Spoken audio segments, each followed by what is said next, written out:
Hi everyone. Today we are going to learn Chapter 7 Ionic Equilibria with the subtopic Strong Acid and Strong Base. Okay, strong acid that completely dissociated in aqueous solution to produce a high concentration of H3O plus ataupun high concentration of H plus. Base that is completely dissociated in aqueous solution to produce a high concentration of hydroxide ion. Completely dissociated bermaksud dia 100%, 100% terurai ataupun kita kata degree of dissociation iaitu alpha ni. Okay, kita dah belajar masa chemical equilibrium hari tu. Alpha adalah degree of dissociation, darjah penguraian. So degree of dissociation dia equal to 1. Jadi kalau kita tulis dia punya equation, so you can see that anak panah dia kat sini adalah anak panah forward. Dia nak balas ke kanan sahaja. Dia bukan reversible arrow. Okay. So maknanya kalau kamu nampak acid atau base, equation dia ada satu anak panah ni sahaja. Okay, ini bermaksud dia adalah strong acid ataupun dia adalah strong base di mana dia akan terurai sepenuhnya. So bila dia terurai sepenuhnya, dia akan menghasilkan, kalau dalam acid dia akan menghasilkan kepekatan ion H plus ataupun H3O plus yang tinggi. Kalau dalam base dia akan menghasilkan ion hidroksida yang sangat tinggi. Okey. Nah, apa beza dia pula dengan weak acid dan juga weak base? Okey. Weak acid is acid that is partially dissociated. Dia terurai separa sahaja. Okay, partially dissociated in aqueous solution to produce a low concentration of H3O+. Jadi dia punya degree of dissociation dia is less than 100%, dan if you calculate dia punya degree of dissociation dia, you akan dapat dia punya nilai dia adalah sangat kurang daripada 1. Dia adalah weak acid, anak panah dia adalah anak panah reversible. Okay, so bezalah. Weak, anak panah dia reversible. Jadi bila dia reversible, maknanya dia mungkin akan berbalik, dia akan patah balik ke sini. So bila dia patah balik, maknanya kepekatan H3O plus dia jadi rendah. Okay, dia bukan 100% dissociate, dia tak terurai sepenuhnya. Okay, same with weak base. Okay, base juga partially dissociated in aqueous solution to produce low concentration of hydroxide ion. Okay, pun sama juga. You akan dapat simbol ini, iaitu simbol reversible. Okay, simbol reversible bermaksud dia adalah tercerai separa sahaja. So, dia akan patah balik menjadi yang ni. So, bila dia ada tindak balas reverse, jadi maknanya kepekatan ion hidroksida akan berkurang. Semuanya dalam weak base, okay, dalam weak base, okay, tadi dalam acid, kita boleh tulis sama ada kita nak buat acid plus water. So, kalau kamu buat sini plus water, maka kamu akan dapat H3O+. Okay. Tapi kalau kamu tak buat plus water, you akan dapat H+. So maknanya acid dia terpulang, dia maksudnya you have two choice lah. Nak cara kamu nak tulis dia punya equation. Okay, macam yang ni, saya tak buat dia plus water kan. Jadi kalau kita tak buat plus water, make sure that kita tulis phase dia adalah aqueous. Aqueous mean dia dah ada air lah. Okay, so kita akan dapat yang ni dan juga H plus aqueous. Okay, ini adalah dua cara lah untuk kita tulis equation bagi acid. Okay, tapi untuk base you tak ada pilihan. Okay, untuk base kamu mesti buat plus water. Okay, kalau kamu tak buat plus water, nanti dia punya produk dia you tak akan dapat OH minus. Okay, kamu tak boleh buat ammonia tercerai saja. Kalau you buat ammonia tercerai, dia tak ada OH minus nanti dalam equation kita. So, untuk base, untuk weak base, especially weak base, memang wajib kamu letak plus water supaya kita dapat concentration of hydroxide. Hydroxide ion lah. Okay. So, tadi definition, weak acid, weak base. Okay, now kita pergi kepada pH measurement lah. Pakai penentuan pH. Okay, pH dia punya skala dia adalah daripada 0 sehingga 14 sahaja. Okay, dia daripada 0 sehingga 14. Okay. Apa dia pH? pH adalah a measure of the concentration of H plus ataupun H3O plus ion in the solution. So definition dia adalah negative logarithm of the concentration of hydrogen ion. Okay, ataupun negative logarithm of the concentration of hydronium ion. Ni hydrogen ion. Hydrogen ion means H plus. Ataupun hydronium ion. Okay, hydronium ion. Iaitu H3O plus. Okay, so saya rasa dalam kamu punya nota word tu dia bagi dua-dua. Okay, so dia boleh tulis sama ada hydrogen ion ataupun boleh tulis hydronium ion. Okay. Yang tu adalah definition bagi pH. Okay. pOH pula is a measure of the concentration of hydroxide ion. Okay, of hydroxide ion in a solution. So, formula dia macam yang tadi juga, negative logarithm of the concentration of hydroxide ion. Okay. So, senang je. Kalau you nampak P, lepas tu ada H, P huruf kecil P huruf kecil, H huruf besar. So, pH, P is negative log H plus. Kalau pOH means negative log OH minus. Okay, so what is P actually? Okay, so P ni merujuk kepada negative logarithm. Okay, so kalau you nampak depan dia P, P means negative logarithm. Okay, negative logarithm. Okay, next. Kita pergi kepada ionization of water. Okay, dalam nota kamu sekarang pada page 5, the water ionization constant. Okay, water ionization constant. Okay, water ionization constant ni macam ni. Okay, water dia akan terurai menjadi H plus dan juga OH minus. Okay. So, since the degree of dissociation of water is extremely small, the concentration of H3O plus is assumed as constant. Okay, sebab water ni dia nak terurai tu sangat susah. Okay, dia lebih maintain berada dalam jadi H2O lah. Maknanya bila dia kata extremely small. Okay, the degree of dissociation of water is extremely small. Maknanya dia sangat susah dia nak dissociate menjadi ion H plus dan ion OH minus. Jadi kita anggap bahawa H2O is assumed as constant. Okay, kita anggap kepekatan H2O ni kita anggap jadi constant lah. Jadi bila kita nak buat dia punya Kc expression, so Kc, okay, Kc sama dengan Kc bagi H2O yang kita anggap dia constant tadi adalah kepekatan H plus darab kepekatan OH minus. Okay, yang ni macam kita belajar topik chemical equilibrium. Okay, disebabkan tadi kita anggap bahawa kita anggap dia jadi constant, maka Kc kepekatan H2O tadi, kita kenali dia sebagai Kw. So, Kw adalah water ionization constant. Ataupun nama lain dia adalah ionic product of water. Okay, water ionization constant ataupun ionic product of water. So, kita sebut dia sebagai Kw. Okay, so Kw adalah concentration of H plus concentration of OH minus.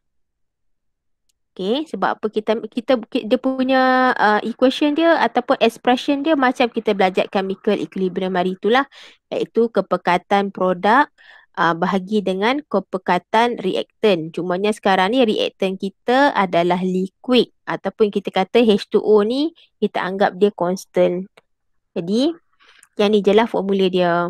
Jadi KW sama dengan kepekatan H plus darab kepekatan OH minus. Okay. So KW increases with the temperature because the dissociation of water is an endothermic process. Okay, endothermic maknanya penguraian air, maksudnya air ni dia akan terurai jika bila dia nak terurai tu maksudnya dia adalah endothermic. Endothermic means dia perlu absorb heat. Okay, dia perlu absorb heat to surrounding. Dia perlu absorb heat baru dia boleh terurai menjadi ion H plus dan ion OH minus. Jadi KW increases with the increasing temperature. Okay, KW increases with the increasing of temperature. Okay, maknanya kalau apa nama suhu tinggi, maknanya dia akan mudah terurai. Okay, dia akan mudah terurai sebab apa? Dia endothermic. So bila endothermic, bila suhu tinggi, dia akan menggunakan haba tadi dan dia akan bergerak ke kanan lah. Kalau kita ingat kita guna konsep Le Chatelier. Okay, guna konsep Le Chatelier principle. Okay, sebab proses di sini adalah endothermic. That means dia punya delta H dia positif. So, bila delta H dia positif, bermaksud apabila suhu tinggi. Okay, suhu tinggi. Maka equilibrium position dia akan ke kanan. Okay, kalau kamu ingat balik yang kita belajar Le Chatelier principle last week. Okay.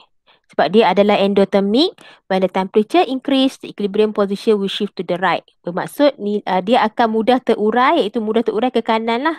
Okay, apabila suhu tinggi. Okay, that's why apa nama untuk memecahkan ion H water ni kepada ion H plus dan juga OH minus, kita perlukan suhu yang tinggi lah. Okay. Now for pure water, air tulen, for pure water at 25 degrees Celsius, okay, the concentration of H plus is equal to the concentration of OH minus, which is dia punya nilai dia adalah 1.0 times 10 to the power of negative 7 molar. Okay, so for pure water at temperature 25 degrees Celsius, the concentration of H plus and hydroxide ion is equal. That is 1.0 times 10 to the power of negative 7. So since the KW is concentration of H plus times concentration of OH minus, jadi kita akan, bila kita masuk nilai dua-dua ni, so dia akan jadi yang ni kuasa 2 lah. Sebab nilai dia sama kan. Okay, so bila you darab, you akan dapat KW is 1.0 times 10 to the power of negative 14. Okay, that is KW. 1.0 times 10 to the power of negative 14. Okay. That means KW ni adalah nilai KW. Okay, so KW adalah concentration kedua-dua ini sama dengan yang ni.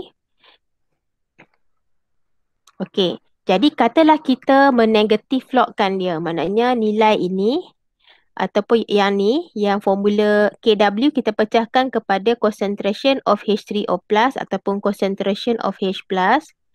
Okay, dalam nota kita kadang-kadang kita akan jumpa H plus, kadang-kadang kita akan jumpa H3O plus. So dia adalah benda yang sama lah. Okay, jadi kalau kita negatif logkan kiri dan kanan. Okay, take the negative logarithm at the both side.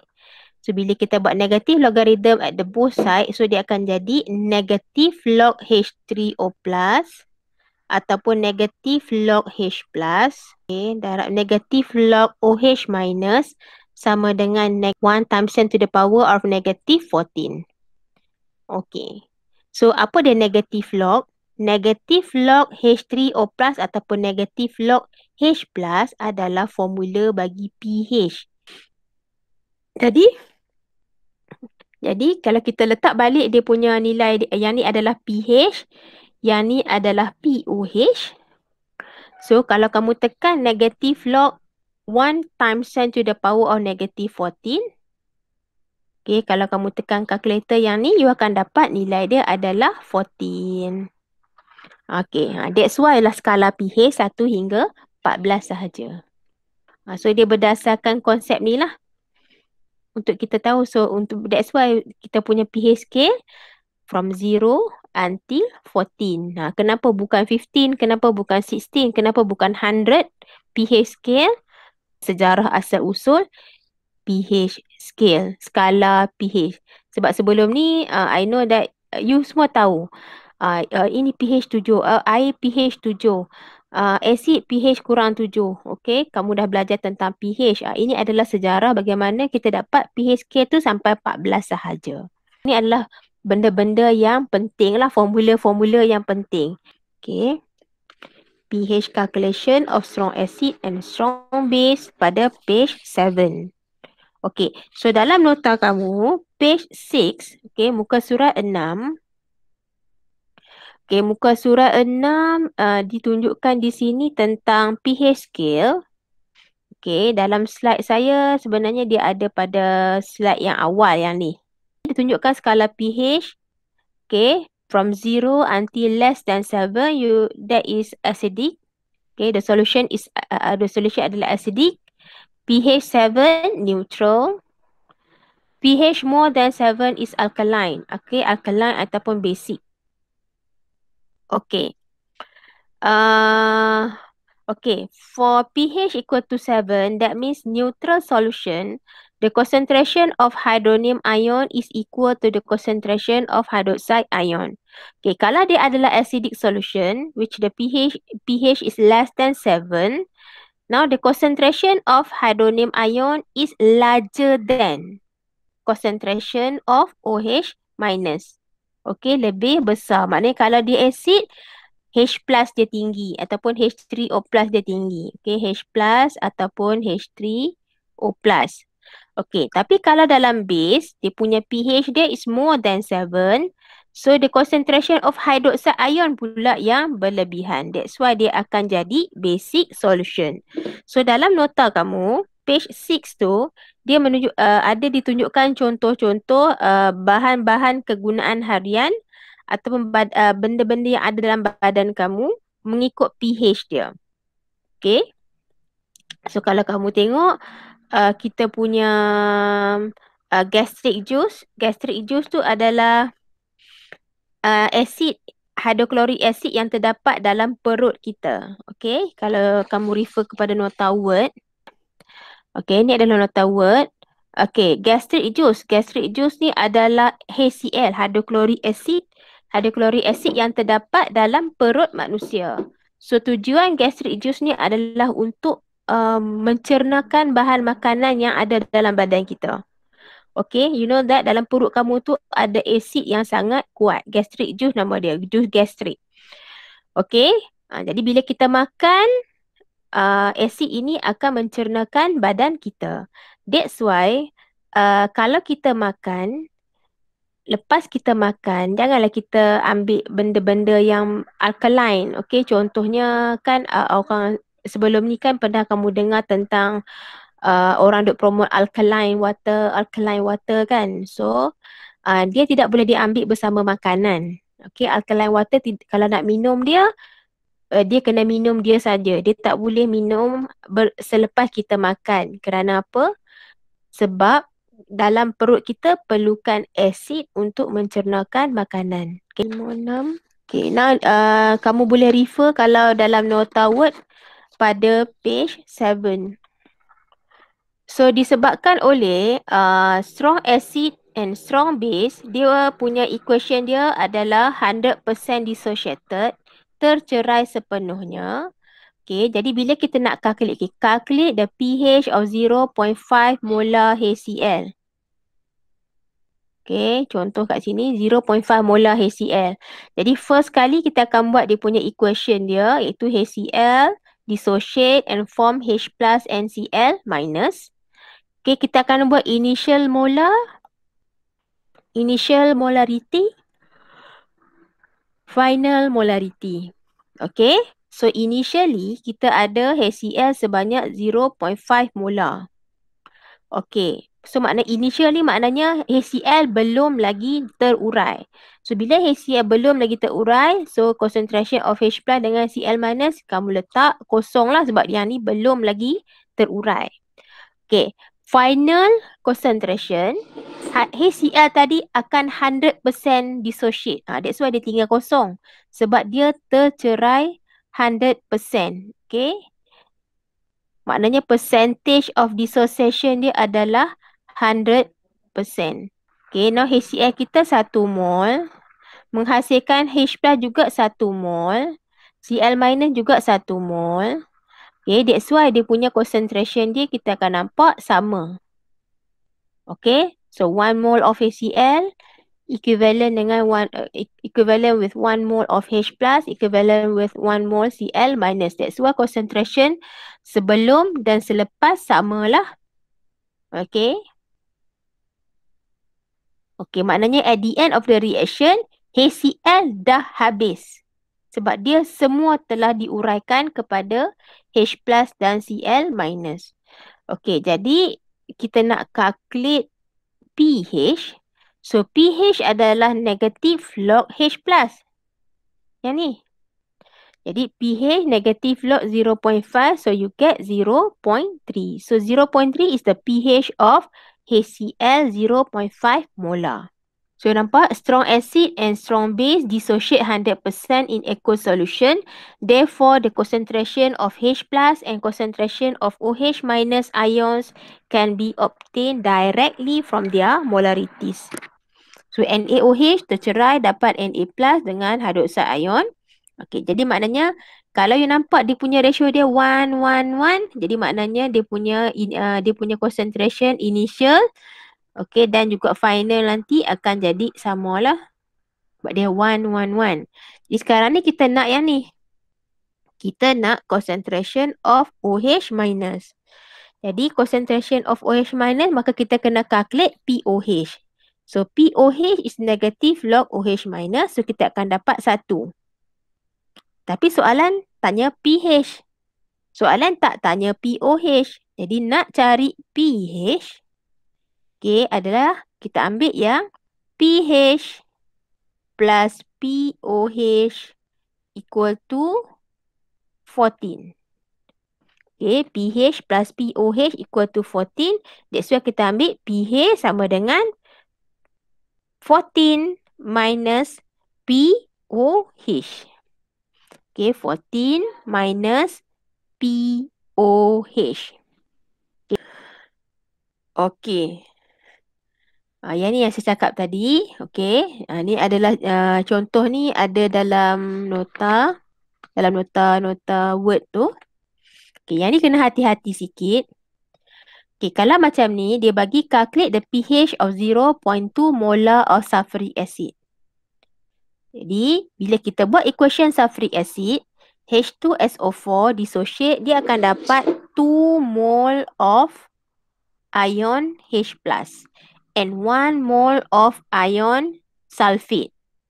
Okay, so initially, H2SO4 dia kata 0.2 molar. So, tu dia dah 0.2.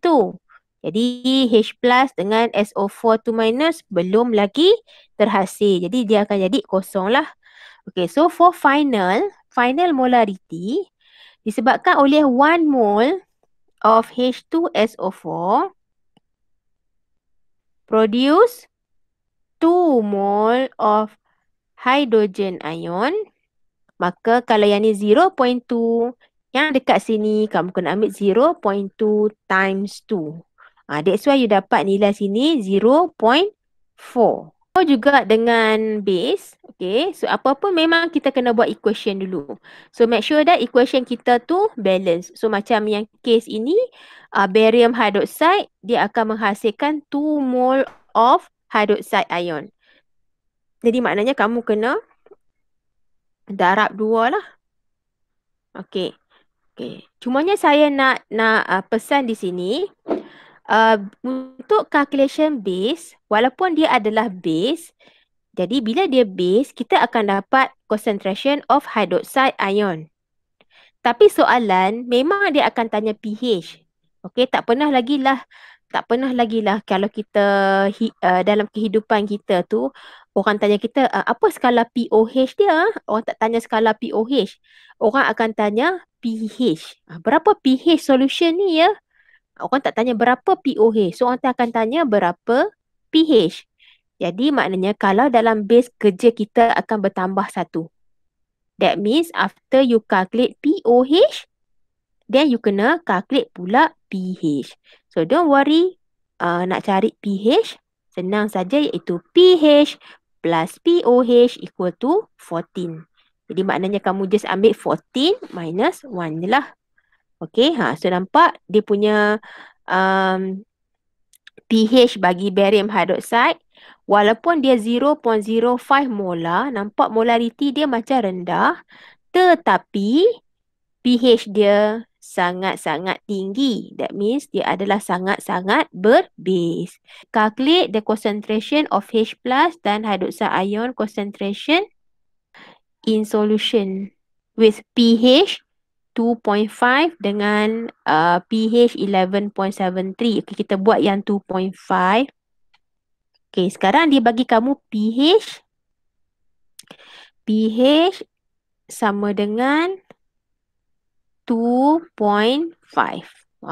Lepas tu dia tanya kita concentration. So, kita kena patah balik.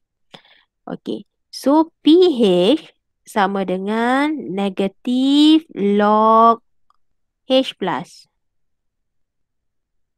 Okay, jadi 2.5 sama dengan negatif log H plus. Jadi, kamu nak cari H plus, kamu kena tekan anti-log. Okay. So, anti-log, maka kamu akan dapat concentration of H plus. Okay, anti-log, shift log, negatif 2.5.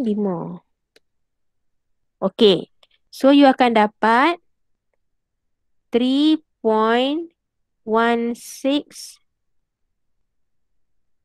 times 10 to the power of negative 3 molar. Macam tu. Okay. Now, dia tanya dua-dua kan. Dia tanya H plus dan juga OH minus. So, kita baru dapat H plus. Okay. Jadi, sekarang ni kalau kita nak cari concentration of OH minus, kita boleh guna KW. Iaitu KW sama dengan concentration of H plus darab concentration of OH minus. So, ingat tadi saya kata yang dalam slide benda-benda yang kamu perlu ingat. So, KW adalah 1.0 kali 10 kuasa negatif 14 sama dengan concentration of H3O plus tadi adalah 3.16 darab 10 kuasa negatif 3. So, darab concentration of OH minus. Jadi, daripada sini kita dapatlah concentration of OH minus. Okay, don't forget to write dia punya molar. Molar adalah unit bagi concentration. Okay, so ini adalah kaedah di mana kalau dia tanya kita calculate H plus dan juga OH minus concentration bagi pH tertentu.